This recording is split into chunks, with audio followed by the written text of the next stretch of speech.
اب یہ ایشو چونکہ آج کل میڈیا میں گرم ہے، اس لیے میں نے اس کو ٹاپک بنایا اور پھر میں نے باقاعدہ اس کے اوپر سرچ شروع کی تو بڑے حیران کن نتائج سامنے آئے. تو مجھے پتا چلا کہ پاکستان گدوں کے معاملے میں خود کفیل ہے. اس وقت پلانٹ ارتھ پہ ٹوٹل 44 ملین گدے ہیں. یہ میں اسپیشی کی بات کر رہا ہوں، انسانوں میں جو گدے ہیں ان کی بات نہیں کر رہا. 44 ملین یعنی آلموسٹ آپ سمجھ لیں 4.5 کروڑ. اور حیران کن بات ہے 44 ملین میں سے پہلے نمبر کے اوپر جو ملک ہے افریقہ کا ایتھوپیا، اس میں 10.67 ملین ہے.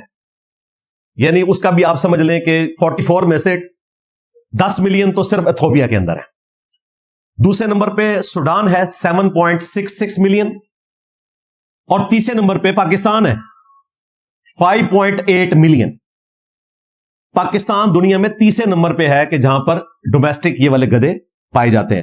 ظاہر ہے ان کے لیے ایک فیوریبل ایک ماحول ہے یہاں پر. اللہ تعالیٰ نے ہر علاقے کا جانور بنایا ہوا ہے نا، تو اس اعتبار سے یہ ان کو سوٹ کرتی ہے جگہ. اب میں ایکسپیکٹ کر رہا تھا کہ انڈیا پاکستان سے 6 گنا بڑا ملک ہے تو ایٹ لیسٹ 6 گنا زیادہ گدے تو وہاں ہونے چاہیے تھے. یعنی پاکستان میں اگر 5.8 ملین ہے تو انڈیا میں کم از کم 30 ملین گدے ہونے چاہیے تھے، کیونکہ ایریا تو ایک جیسا ہے. حیران کن بات آپ کو بتاؤں، انڈیا میں اب گدوں کی تعداد صرف 70,000 رہ گئی ہے. پچھلے 30 سالوں میں اس تیزی سے اس کا شکار کیا گیا، وہی چائنا میں سپلائی کرنے کے چکر میں ریپروڈکشن اس طرح ہوئی نہیں ہے.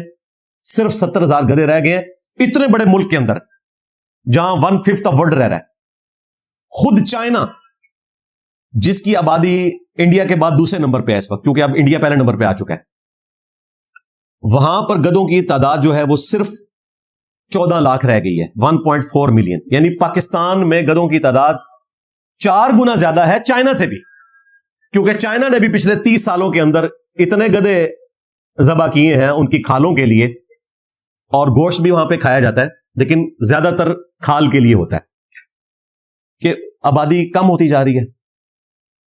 اس کی کھال کاسمیٹکس میں استعمال ہوتی ہے اور ہربل جو دوائیاں ہیں وہاں کی چائنا کی، ان میں اس کو استعمال کیا جاتا ہے.